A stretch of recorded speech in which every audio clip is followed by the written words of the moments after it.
Oh, hello. How you doing? Stop! Stop! Oh my gosh. Please, you've got to help my babies. Holy. I'm really not interested in a bunch of flowers, Ivy. You don't get anything like this anymore. Enhance. Whoops, that's not it. Enhance. Enhance. Bro, you don't get this right here. You don't get this anymore. You don't get this. Remember Metal Gear Solid 5 with Quiet? Yeah. Yeah, you don't get stuff like that anymore either. Jeez Louise, bro. My word. Enhance. Enhance. What are those noises? My gosh. Bro. What is that? What are those noises? Oh my gosh. Wait, is that specifically when you look? I don't know. Alright guys, welcome for the Batman Arkham Asylum review. So, this game was, bro, holy crap. What a walk through, I guess you could really call it a blast from the freaking past, right? This game came out so long ago. I never played this game, by the way. I played Arkham City and Night before I played this game. And just recently, we finished Arkham Asylum. This game crystallizes exactly everything that the gaming industry used to get right, that they used to do correct. And nowadays, it's everything that we don't get. You know, like right here, look at this. Harley's freaking hot. Jeez, I mean, she had this sexy nurse's outfit, uniform, whatever you want to call it. And dude, Harley's character, by the way, in this game, just, you know, let's just go down this. Enhance. Yeah, that's what we're doing there. Harley's character is so freaking hot. And not only is she hot, but dude, I love her personality. You know, it's kind of funny. Modern Harley is now, oh my gosh, Suicide Squad, by the way, the game, it's about to come out soon. Holy effing crap. God help us. But there's so many things to say there, but it's Modern Harley. Oh, screw Modern Harley. Terrible character. They bastardized and they brutalized Modern Harley Quinn's character. Her character is nothing of what Harley Quinn was ever meant to be, ever written originally to be. Her whole archetype. Dude, she's pimped out by freaking Joker. Bro, Joker is a freaking maniacal alpha. You know, this guy, he has her wrapped around his freaking finger. And, you know, it's unbelievable, right? Harley in this game is effeminate. She's, by the way, she's a stupid character. She's not supposed to be super intelligent, girl boss, feminista. She's none of those things. Harley is supposed to be effeminate, and Harley is supposed to be an endearing, you know, charming character. She's not super bright, but she is silly. She's fun. She's quirky. She's very feminine. Dude, she is maniacal feminine. And Joker is masculine maniacal, or, you know, maniacal masculine. They're great together, dude, in this game. Like, I don't know if or when I'll get out an Arkham City review, but when I get around to it, Arkham City is the clear, definitive upgrade from this game. It's the game they wanted to do. And this game was like their test run, right? It's like, hey investors, could you give us money if we prove to you our idea? It's basically what this game was. But dude, I mean, dude, Arkham Asylum is a great game though. There's a couple of things now to call out and criticize, but overwhelmingly, the dynamic of Joker and Harley really determines the starting foot of this game. And really, it's their two characterizations that are the leading figures of this game as well. Batman, done terrifically well. Kevin Conroy, dude, he is the freaking voice of Batman. He is great. And Batman, dude, in these games looks amazing. The long ears, they're not too long, they're not too short. They're just perfect. They look so freaking good. Batman looks awesome. He looks like a freaking man. He's freaking masculine looking. And this is the type of male character you don't get anymore these days. They've completely killed Batman's character, in fact, modern age. And it was in the Arkham games that everybody looked great. You know, in the future ones, when we get to see Robin, we get to see Nightwing, and we get to see Red Hood, the men look great in these games. They look masculine. They don't look like soy boys. Go look at Gotham Knights. What they do with all the men. Like, they all have to look like freaking dorks and losers or weirdos. Like, none of them look impressive. None of them look like what men look like in these games, right? The men in these games, like, they basically look like what? Like, freaking Sylvester Stallone type of men, or like Arnold kind of man. Like, they just look like burly masculine men. And like the last of their kind really was Witcher, Geralt of Rivia, right? Witcher 3. That's really the last game we got. That, or you could also say Red Dead Redemption 2 with Arthur Morgan, great character. But we don't get characters like these anymore. And now we get a lot of male characters that are twinks, and we get a lot of female characters that are aspiring men. And oh my gosh, they're so horrid.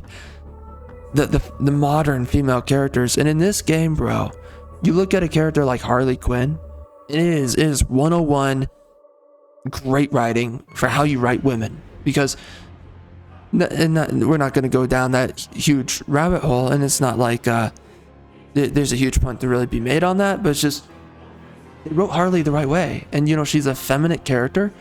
They even write she's not too intelligent, and so like the traps that she tries to hatch upon Batman, different than Joker. Again, she's not that intelligent, and so she's a sillier, quirkier character. So the way that she hatches her plans of like foiling Batman is they're really just supposed to be silly and funny, you know?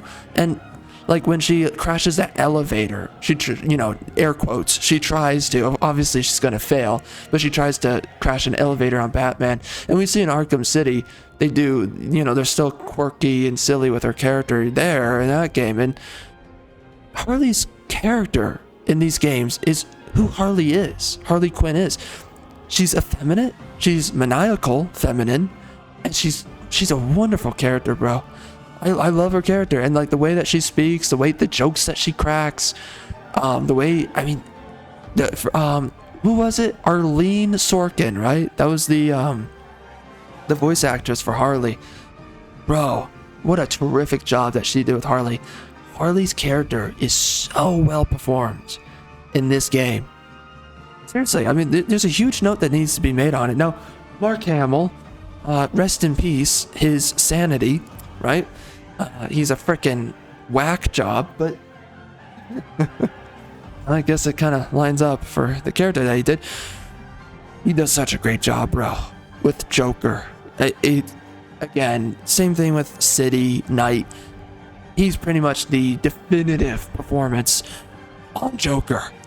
So good. The way that he just inflects how Joker speaks. When Joker says things, like, right? Like the ways that, there's so much to mention here. And we talk a lot about this when I was playing through this game. But Joker, bro, you know, he's got this like mafia boss mentality. It's great. His character's awesome. The way that the writers made him, the way that they executed him. I mean, they slow drip it to you how maniacal Joker is, and how he instills fear in his men, and how he controls people. And it's great. It's wonderful the way that they set him up. You know, they make him a legit villain. And this is something that we struggle with nowadays because people are so afraid of. Okay, and again, we talked about this in the series. Let's not get down a rabbit hole, but we lack sorely nowadays, and no one understands how to make a villain. A villain has to make sense, and the writer has to be in the mind of the villain. A lot of writers nowadays, they despise villains so much that they can't get inside of the mind of a villain and justify the villain. And therefore, there are no villains in our modern stories, and therefore, there are no heroes. That is a huge issue that we now have today. Oh my gosh. And I have no idea who Victor Zsasz is. But in this game, I actually cared about the patient interviews. All of the freaking side villains. great interview, little dialogue, what do you call them? Little tapes or logs, like lore tapes that you can listen to. And this is one of the few games, and I mean like one or two of games. There's no games that I care about the extra content and like all these like little collectible tapes and lore pieces, except for this game.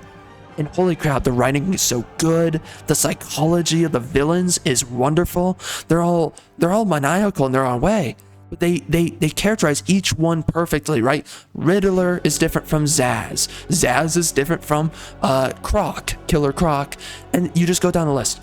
Joker, I mean, and the writing, the way that they express the villainous psychology of these characters is wonderful. And all the backstory they give is wonderful. They do such a good job in this game of setting up the world of Arkham, setting up these to some part, right, these genius villains and some of these more pettier type of thug villains, but you know, for the most part, these guys are above average intelligence. That's why they're, you know, they're mainline villains, right? They're not just petty thugs, but they do a great job of all the characterizations. The writing is clean and crisp in this game. Like all the characterizations spot on. They use so little dialogue to land so much meaning. And I care about so much that the characters had to say in this game. And that's something you don't see anymore in modern storytelling. And it's because they have no basis within reality, a lot of modern storytellers. And they should really go back to their frickin' bedroom and stay on Tumblr and Reddit. You know, the writers that we used to get in the gaming industry, they were terrific. And they knew what they were doing. And holy crap, man. I cannot even begin to tell you. Great writing in this game. You are sucked in. You are immersed in the world of Gotham. This is Arkham Island, where the asylum is, and I'm completely wrapped into this world and the little things that they do to interact the world outside of Arkham Island, right? Gotham City, and through the news and like. And they think that because of everything that's going on Arkham Island, they literally set up like a little dialogue section where I think it's playing on a radio.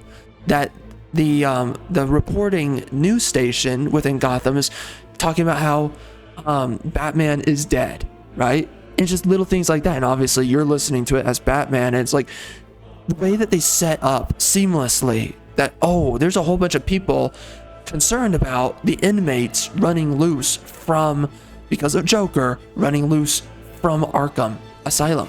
And so like they set up that little part of the world, and there's larger stakes and there's a larger scope going on in this game, despite how closed and contained this story is. They do a terrific job of adding all the layers of complexity and terrifically expressing each layer without, you know, any of it overstaying its welcome or any of it.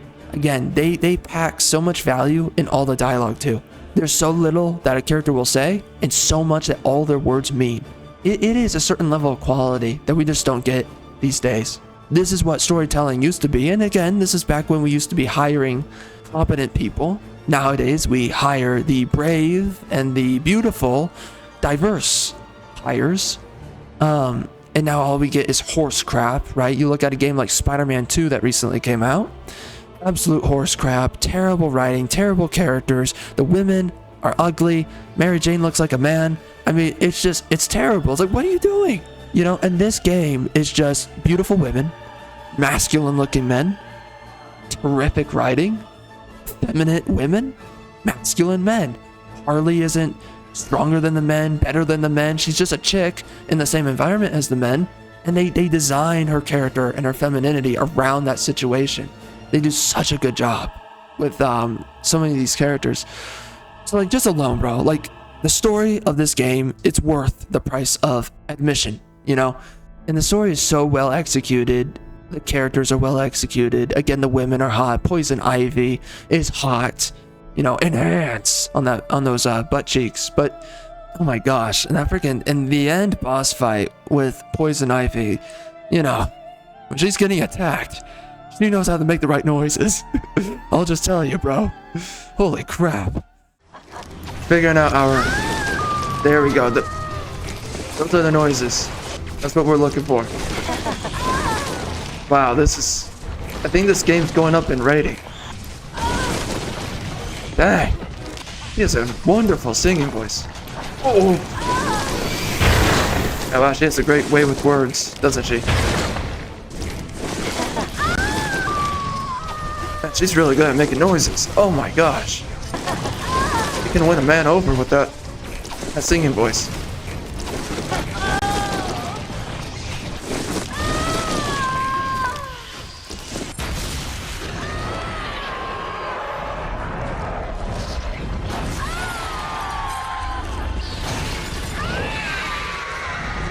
Is this like an audition or something? Jeez Louise. All these noises. Ay, ay, ay. It is insane, but this game gets characterization down. Like, it's a masterclass in characterization and storytelling. And this is something that you just don't get. And, oh yeah, and you know what? And even the thugs, or the villains in this game, they're so... Even they have characterization. And they make you feel immersed in the world of Arkham. And like, they talk like thugs, by the way. They talk like men, for one. They talk like men, for one. And they talk like villainous men. Or, sorry, thug, criminal-like men, for two.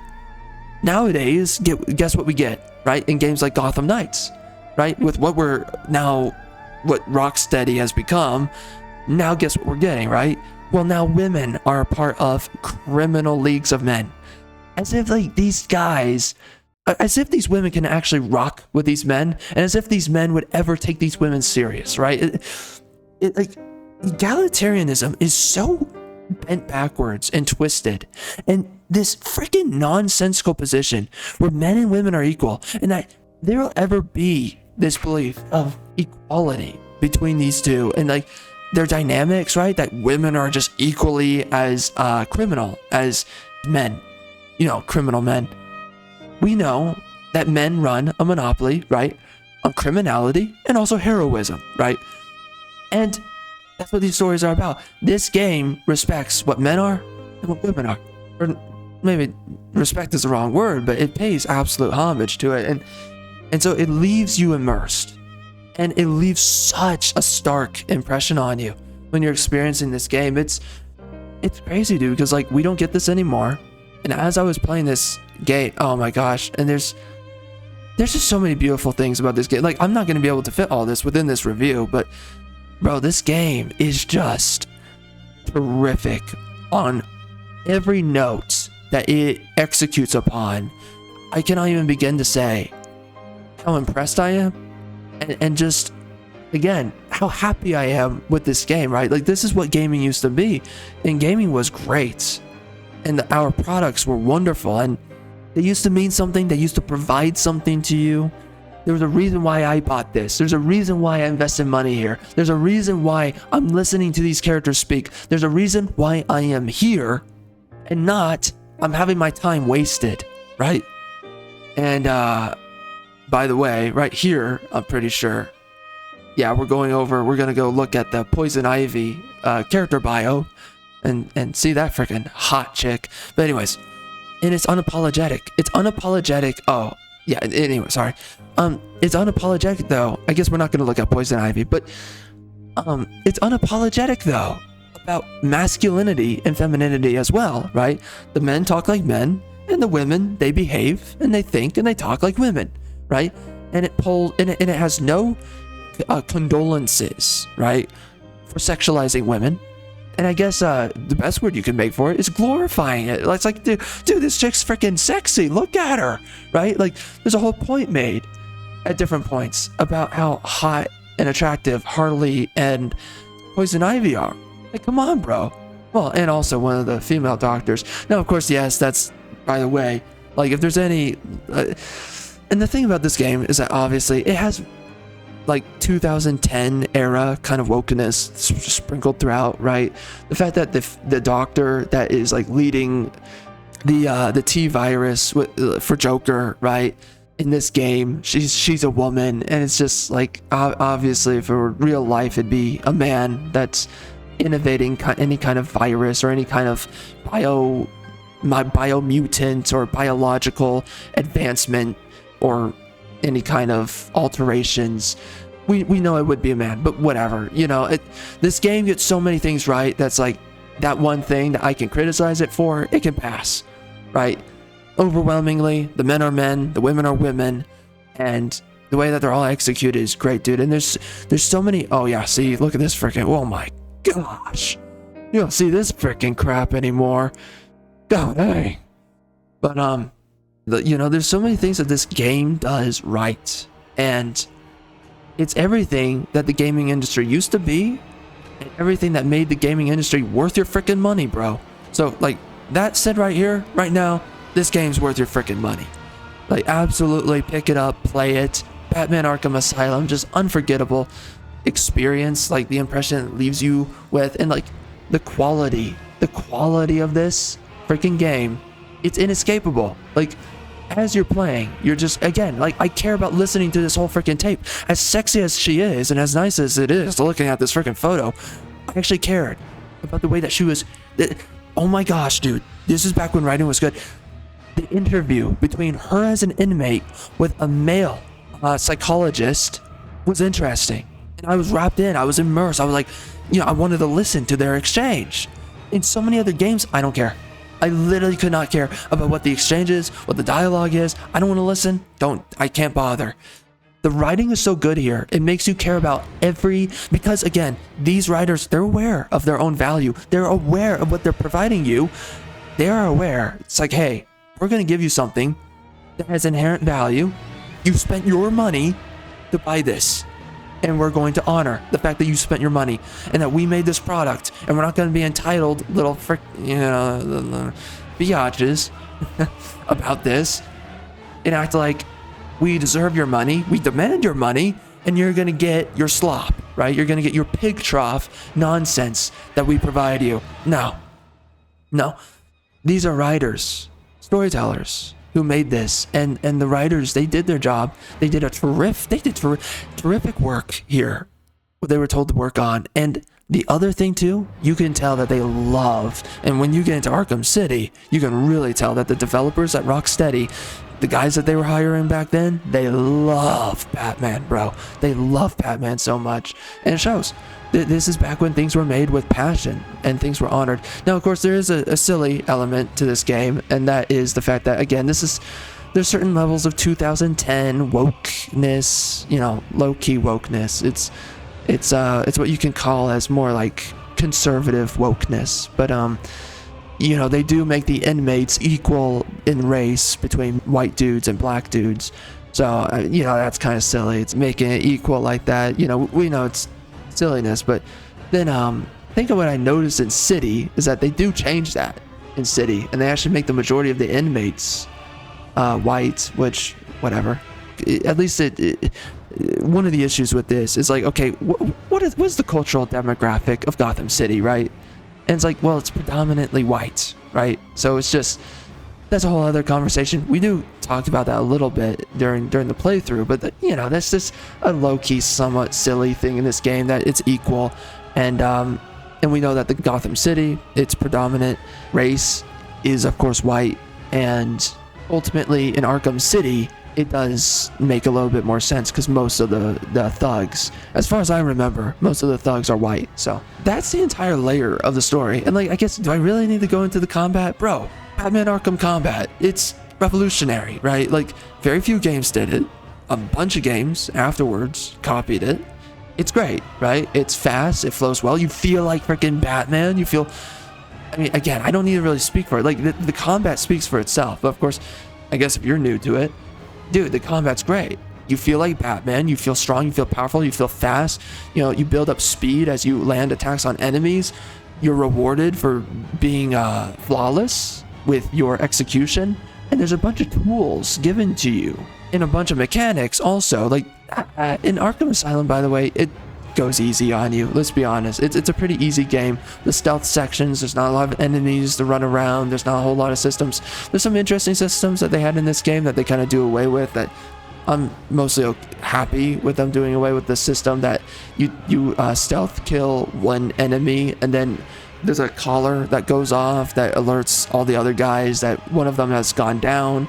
So then they all start searching the area. But I think that was to compensate, right? The fact that the stealth mechanics weren't that great in this game, but still, I mean, for its time, the stealth mechanics are really decent, and it is fun for what it is. It's just so simplistic compared to, they really do ratchet it up in Arkham City, and especially Night. Night makes sure that it's like you're fighting multiple enemies and combat situations in that game, and also that the stealth sections, there's a lot of variability and complexity there, and it's much more difficult to go through the stealth sections, which is nice. So anyway, but you know, this is the first game, and like for what it is, it does a great job, bro.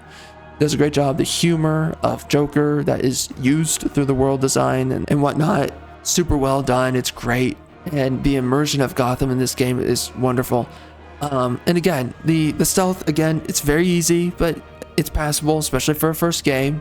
It's sufficient for what it is. And the combat, again, you feel like Batman. It's wonderful. The combat, there's so many tools and devices that are in your disposal to use for combat. So there's a bunch of interesting mechanics to interact with as you're fighting, counter mechanics. It's just so well executed. The combat's not boring, right? Number one, it's not boring, and number two, you feel powerful and you feel rewarded for doing better in combat rather than getting your butt kicked. There's a reward circuit for playing well. That's the combat there. And we talked about the story. Obviously, you know, there's not any crazy RPG mechanics, but I guess, and one of the very last things to mention, I suppose, unless I'm forgetting something at the moment, I hope I'm not, but one of the things also to mention, dude, the collectibles. This is collectibles done right in gaming. Now, of course, I don't really like collectibles that you have to find them, even though they are kind of littered across your way, like for the most part, you can't find all of them. So there's a slight issue in that. And the only reason I say there's a slight issue in that is because there's actual value behind the collectibles in this game. And that's why I say this is collectibles done right in gaming, because they actually provide you value. Oh, geez, look at that freaking hot chick again. Holy crap, Poison Ivy. But the collectibles, right? They're interesting, bro. And they expand on the world and the story of Arkham. I actually care about listening to them. They're so well done. And the voice acting by everybody in this game. Everybody, bro. There's no bad voice actors. The thugs sound great. Poison Ivy, great voice actress. The psychologist that they're speaking to in these audio logs, they do a great job. Everybody does a great job in the collectibles, in performing their lines. This game does such a great job. The backgrounds for these characters, they're all different, and it's all interesting. You gotta give it to this game. I mean, this is what gaming used to be, bro. And gaming has now, of course, it's all gone woke. It's all crap. It's all ESG. And it's not authentic or genuine towards its cultural core, right? What is Gotham? It's about a crime-infested city within a white society, right? And they don't try to force a bunch of diversity. Now, here's one of the issues, though. Is like, you got a character like Aaron Cash. Doesn't belong in the game. Like, they obviously, again, this game has elements of 2010 level of wokeness, which is much more light than what we're getting nowadays. But Aaron Cash does not need to be a character. For some reason, Commissioner Gordon was and this is really what they did. They replaced every part of this game that should have had Commissioner Gordon, and they made it Aaron Cash. It was just so that they could have a black guy character. Only sole purpose. Like, we have to have one black guy that is some kind of like character that's somewhat consequential to the story. We got to put him in here, when really it should have been Commissioner Gordon. I don't know what they were doing there. This game lacks tons of characterization and like depth to Commissioner Gordon, because he's barely in the game, and it's because they replaced him with Aaron Cash. That's a huge gripe to have. I can't even begin to say like how much of a fumble that was. Why the frick do we not have Commissioner Gordon all throughout this game, bro? Just don't have Aaron Cash as a character. We don't need him as a character. Whatever, though, you know. Again, it's a small part, and Aaron Cash's character isn't horrible. Again, it just doesn't belong. But anyways, this game is true to its cultural core. It's that much I really respect with this game. For the overwhelming part, it's true to its cultural core. And that's something we don't get nowadays, right? It's like we have to make everything a freaking melting pot. Everything has to be, oh look, there's an Asian person here. Like, why is there an Asian person there? That doesn't really fit the geographical. No, don't ask questions. Oh, okay, fine. And then it's like, well, why is there a black person there? Why is there this other like all these different races of people? Like, it's like, why is everything like? Why does everything have to be like equality or diversity central? Like, can we please have a realistic demographic or believable demographic? Because, by the way, when we get games, right, with Muslim characters or Middle Eastern characters or whatever you can think of, right, in different geographical areas, well, there's no problem there, right? Like, everybody seems to, for some reason, right, if we have an Egyptian game, everyone's Egyptian. There's, like, no white characters. Interesting. And, of course, when we get a Japanese game, everyone's Japanese. Interesting. Why aren't there any white people? That's so odd. When we get white people stories, we always have to make...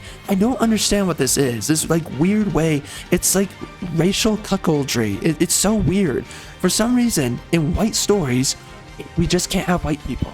Like, we have to pave a way for all these other random people to get thrown into the story. It's been happening for a long time in a lot of American and also somewhat in, well, now, much more nowadays, in even Eastern European stories. So, like, depending on it's French, British, whatever, we keep on having to do this, where it's like we keep on having to sacrifice the cultural and racial character of our stories now. Like, for instance, think about what? Tolkien with Lord of the Rings. What is that? That is an English story. English people, which means what? A bunch of white dudes. Nothing wrong with that. But nowadays, we believe, and you know, with all this woke crap that we're coming out with, we believe that we've got to start throwing in white people stories. We always have to throw in diversity. We always have to have a bunch of people that they have no business being in the story. We're just going to throw them in. It's like, oh, well, you know, obviously this is a white area of the world, but for some reason we're just going to throw in a bunch of colored people for whatever reason. That is frustrating. This game does pull that freaking bull crap, and obviously it's not as woke as what we get now. It doesn't pull it as monstrably as we do now, you know, but it's still annoying. This is something that just doesn't need to be in gaming. You don't need to force diversity everywhere. You can just simply have stories with just white people. We'll leave it at that. We could do, we could kind of do like a separate video about that. But again, we're reviewing this game. Aside of all of that, right? Like, again, overwhelmingly though, the characters aren't annoying. As much as I make that criticism, the characters aren't annoying. The characters are great. The dialogue is wonderful. Like, I care about freaking cops, and like one cop being concerned about the fact that one of the cops died, and he's like, oh, that guy had a family, blah blah blah, and I'm sitting here and I'm like, I care that guy freaking died. Why? Because the writing is so good. You're invested in the characters, and you're invested in what's happening to even the freaking NPCs. You care about what's happening to the NPCs. That's how good they do this game. They absolutely execute this story, the world, the immersion, masterclass kind of crap that you don't see anymore nowadays. Anyways, like, I think that's really it. That's pretty much Batman Arkham Asylum. Great game, great execution. This is the kind of crap that you don't get anymore nowadays. Sexy women in video game. Oh my gosh. Thank you so much, right? Like, we don't get that anymore. Golly, it's just so nice to play a game that's just an authentic gaming experience. Something that we just don't see anymore. With all that being said, definitely pick this game up, bro. I would absolutely recommend this. And there's so many things, great things I have to say about this, and even better things I have to say about the next game. Holy crap. I only played like 2 to 3 hours of Arkham City recently. And it's just like the surge of my love for that game just came to me like on the moment of playing the game. And there's just so much great dialogue there, and they did so much so well. Anyways, for this game, great game. Definitely check it out for yourself, play it. Outside of that, thank you for getting this deep into the video, and I will catch you on the next one.